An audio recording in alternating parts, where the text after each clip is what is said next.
দোস্ত আগামী 28 March megastar Shakib খানের জন্মদিন। শিশু এই নায়কের জন্মদিন ঘিরে উন্মাদনা থাকবে না তা তো হয় না। প্রিয় নায়কের জন্মদিনে কি আয়োজন থাকে তা জানতে মুখিয়ে আছে ভক্তরা। দোস্ত এবারে জন্মদিনে নায়কের থেকে থাকছে অবাক করা একটি উপহার। এন্ড সেকেন্ড নিউজটি থাকবে দোস্ত 2022 সালে একবার বেটিং সাইটের বিজ্ঞাপন করেছিলেন সাকিব আল হাসান। ক্রীড়া বিষয়ক নিউজ সাইটের আড়ালে আসলে জুয়ার বিজ্ঞাপন করতে নেমেছিলেন সাকিব।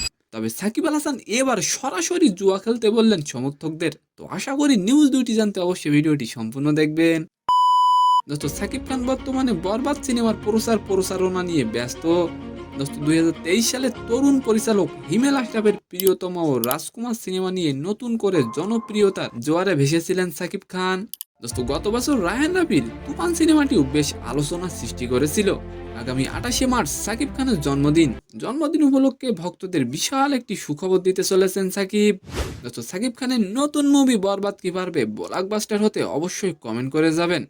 দোস্ত বর্তমানে বরবাদ সিনেমার প্রচার নিয়ে ব্যস্ত আছেন সাকিব খান। ঠিক সেই সময়ই তাণ্ডব সিনেমার ফার্স্ট লুকের সুখবর এলো। দোস্ত সাকিবের জন্মদিনে তাণ্ডব সিনেমার ফার্স্ট লুক প্রকাশ করা হবে। আর এবার আলোচনা করবো সাকিব আল হাসানকে নিয়ে। 2022 সালে বেটিং সাইটের বিজ্ঞাপন করেছিলেন সাকিব আল হাসান। দোস্ত এটি নিয়ে ক্রিকেট বোর্ড তীব্র প্রতিক্রিয়া দেখিয়েছিল।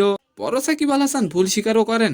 দোস্ত তবে জাতীয় দলের সাথে সম্পর্ক শেষ হতেই বেটিং সাইটের বিজ্ঞাপন করেছেন সরাসরি। সেখানে সাকিব মানুষকে বেটিং এর জন্য আহ্বান জানিয়েছেন।